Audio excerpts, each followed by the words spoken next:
I am here to film my Rhinebeck haul. I have a big old bag of yarn from Rhinebeck, and this is all that I purchased. I think there's a couple extra things that are not yarn related that I have that I should probably grab. So I'll just try to remember them in my head.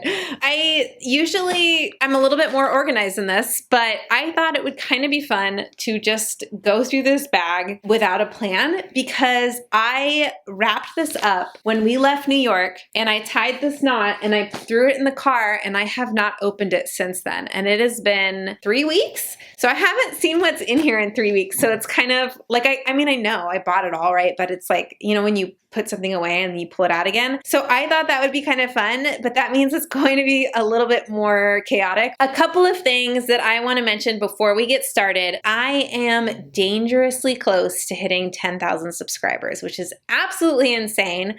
I'm kind of hoping that the 10,000 mark happens around my birthday. My birthday is coming up. It's December 3rd. I think we can make it. So if you haven't subscribed already, make sure you subscribe so that we can hit 10,000 subscribers before I turn 36 years old on December 3rd. Holy shit. I'm really, really excited. I don't even know how to express that. Like, I don't even know how to comprehend that I'm here and that we've gotten here.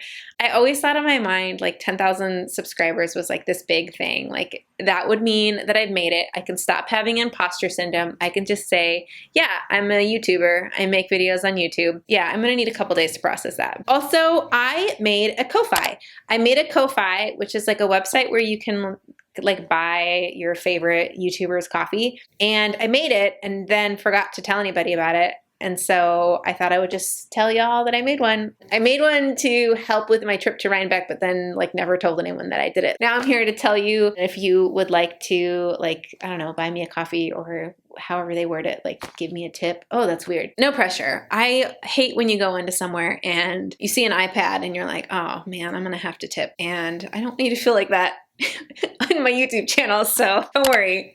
You can skip that step here.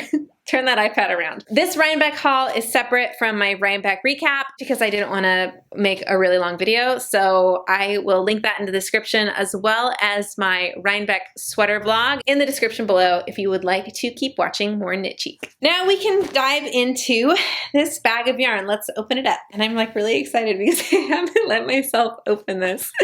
If you did not watch my Rhinebeck recap, I went to a Woolen affair, India Untangled, and New York Sheep and Wool. I'm gonna actually try to grab this in somewhat of order because it hasn't been that long. I kind of remember. So first up, this was the first skein of yarn that I bought at this fair, and my friend was really excited to hit up Explorer Knits and Fiber during a Woolen affair because she went to Flock this year and said that the booth was so overwhelmingly busy that she wasn't really able to shop. So we went there first. I picked up kind of like a souvenir skein of yarn. I picked up a skein of her Denali sock, which is 80% superwash merino and 20% nylon in the color Fire.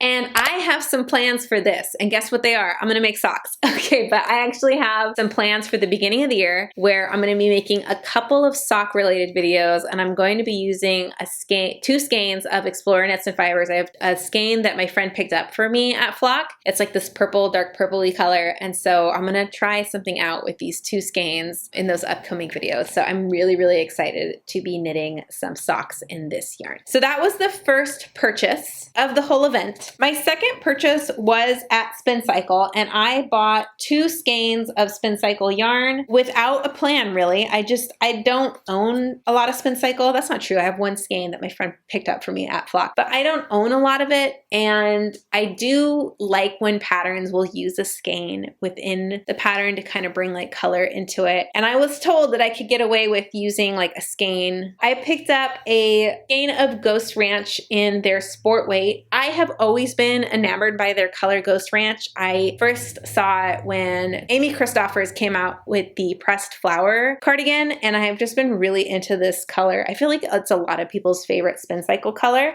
I picked up a obligatory skein of Ghost Ranch, and I have absolutely no plan on what I'm going to make with this. I just wanted one. The other skein that I bought is the color Something Wicked, and I bought this because it matched the North Bay fiber mallard color that I was wearing in my cardigan, and I wanted to make something to go with that because I have a skein of DK weight of that yarn, so I thought I could do something that matched really nicely with this skein and the leftover DK weight skein of mallard that I have. If you did not watch the project blog, they accidentally sent me a DK skein and then they immediately resent me a sport weight skein, but I got to keep the DK skein, so now I have just a random skein in my stash, so I bought this to do something with that. And again, I have no plan on what I'm going to do with that, and this does not want to stay together. Next up is my biggest purchase of the weekend, and that was at a Woolen affair. I picked up a sweater's quantity of the Wandering Flock in their fluff. I think this is called their fluff, right? 35% baby suri, 15% wool, and 50% cotton. I don't know. I thought this was called fluff, but I don't know. And I had been thinking about purchasing this yarn before I even went to the event. I had played around with putting it in my cart and then just watching the price and then just not buying it. And then when I went to the event and I felt it, I was like, oh yeah, I have an exact cardigan that I want to make with it that I've been searching for yarn for and haven't really found anything that excited me as much as this. I decided to splurge. It's very, very pricey, but it's very luxurious and I absolutely love the color. Celadon, I hope I'm saying that right.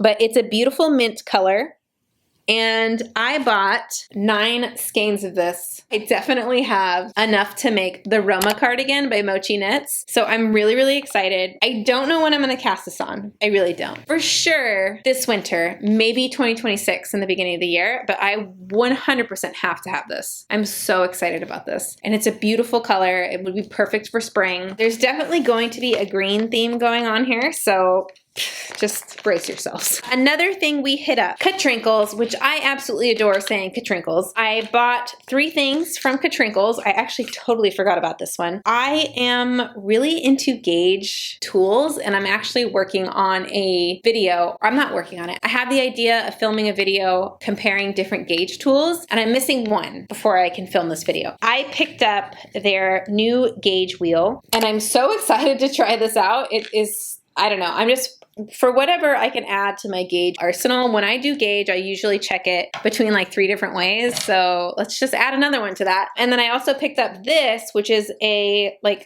thin gauge ruler, and the hole in it is smaller. And sometimes I struggle when I'm checking my gauge to line up the stitches vertically, and I feel like this is going to help a lot. Those are the 2 gauge tools that I picked up from Katrinkles. And then I picked up their Show stitch marker kit. So I'm very excited about that too. There's just so much cute going on here. Next up, I hit up the Golden Earth booth, and I really wanted to buy one of their quilt mugs, and they were a little bit out of my budget. I was able to buy a thermos for them though, and that was within my budget, so I was really excited about that. And then I also picked up the most perfect buttons. Peaches is here. She's like really interested in these buttons. The most perfect buttons for my Roma cardigan that I'm gonna knit with this Wandering Flock color here. So I'm rapidly losing daylight here. I just washed it, so I just pulled it out of my sink. This is the little traveler mugs that I bought by Golden Earth, and it's got those cute little knit stitches on there.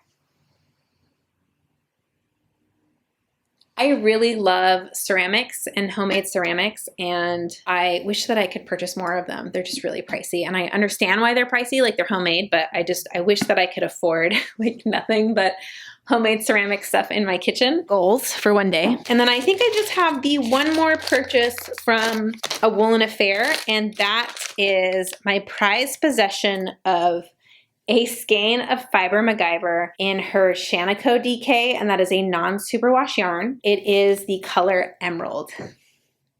And I feel like this is one of those greens that is not in my color season. I don't think that it is. A couple years ago, I saw Chelsea from True Lane make like this bright green beanie, and I think it was Sandnes garn. I have ever since wanted like a really bright green beanie. So this is my version of that. But I don't care if it doesn't suit my warm autumn color palette. I really liked it, and it's just a beanie, so it'll be fine. Untangled is gonna be really quick because I think this is all I bought. And that was just because I was done. I was done mentally after a Woolen affair. A Woolen affair was really overstimulating for me and like a lot to process. So Untangled was very chill. I really enjoyed the event. The yarn there was great. I didn't walk away with a lot, but I think it was honestly just because I was a little shell-shocked by how much I spent on the sweaters quantity of the Wandering Flock. Like I knew I was going to buy a lot of yarn and spend a lot of money on yarn, but I guess just like buying my first sweaters quantity at a Woolen affair, I was like, whoa, I need to reel it back. I need to slow down. So I did walk away with a green skein of Newburgh Yarn Co. and the color Catskill Creek, which is one of the towns in the Hudson River that we were in. And this is a non-superwash BFL mid-brown Masham blend, and it is in the perfect poopiest green that I've ever seen.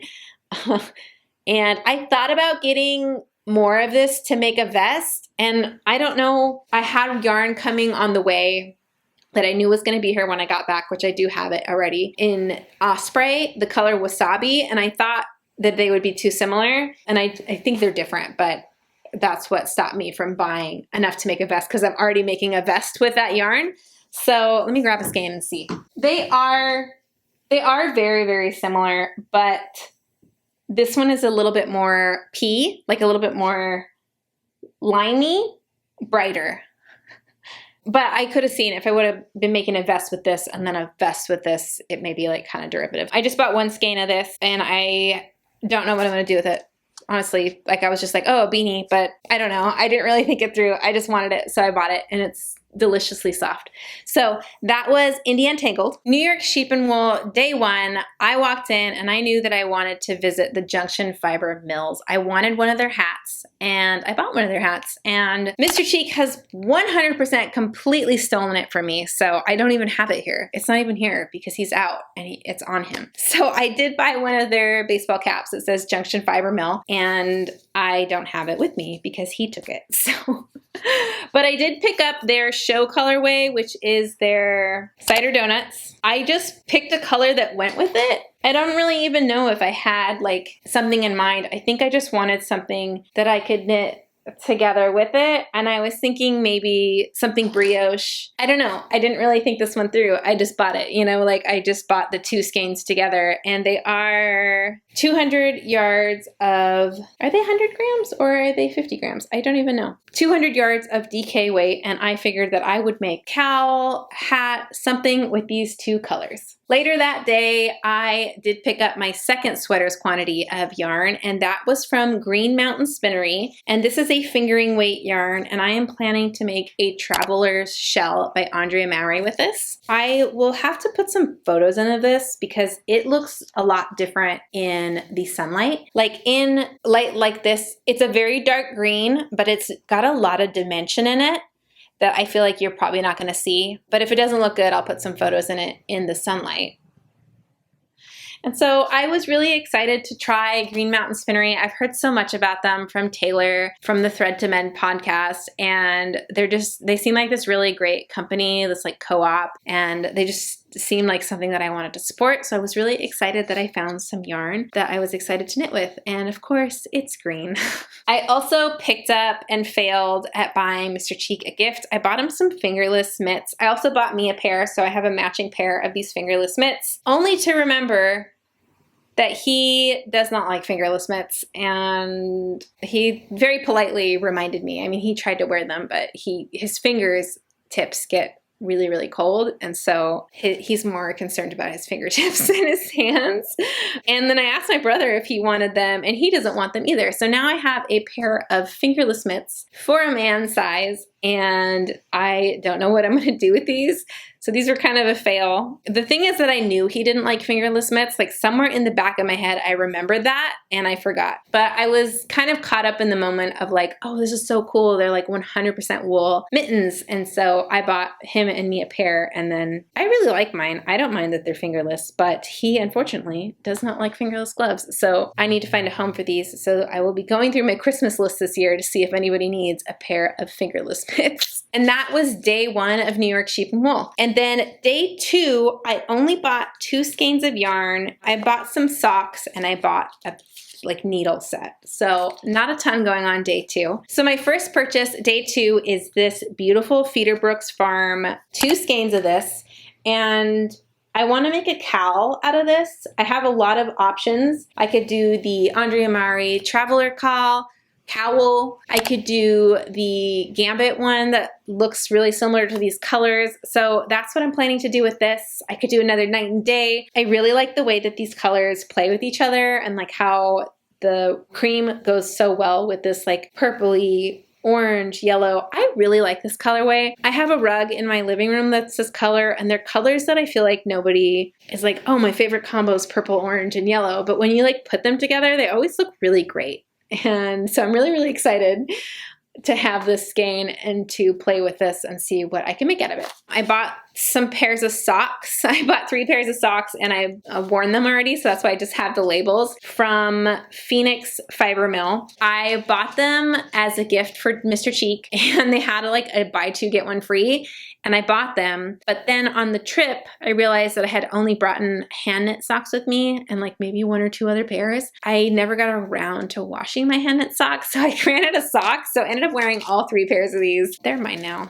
So I really failed at bringing home a present for Mr. Cheek on my New York Sheep and Wool adventures. And then my last purchase was, I have a set of Licca driftwood needles, and they recently came out with a new size, and that's the size US 3, 3.25 millimeters. So before, the lowest size was 4, US size 4, and so now they have a size 3. I had known that I wanted this, but I didn't want to order like just a single skein, and there was a random booth that had it, so I was really excited to pick that up at the fair. That's it. So that kind of didn't seem like as much as I thought. In my mind, I was like, I'm bringing home so much yarn, and I haven't opened it since I've been home. So actually I feel a little bit better, because I was kind of a little bit overwhelmed with like my queue and everything that I had to knit. And I'm really glad that I went through this, because I'm about to go to the SoCal Fiber Fair, and I feel like maybe I could buy a little bit of yarn now, because this wasn't too bad. That being said, I mean, obviously this is a lot of yarn, and I'm very privileged to be able to spend my money on yarn like this. But I don't know, it didn't seem that bad to me. It didn't seem like a crazy amount of yarn. I was cleaning up after filming, and I realized that I totally forgot to mention that I bought a Sheep and Wool Festival tote, like their merchandise tote, and it was like $40 or something like that. But it's a really, really nice quality tote. Like, it's really stiff, and it's got all sorts of pockets. I loved carrying this around all weekend at the fair. I actually took a class on Thursday with the New York Sheep and Wool Festival. I was able to pick this up during the class, so I didn't have to wait in the merchandise line or the merchandise pickup line, because I got to pick it up when there was no line, which was extra cool. So yeah, that was my tote that I forgot to mention. So here it is. Okay, I'm gonna wrap this up because it is legit nighttime now. I hope you enjoyed my chaotic Rhinebeck haul. I will link some other Rhinebeck related videos in the description. Don't forget to like and subscribe. Thank you so much for watching. Bye.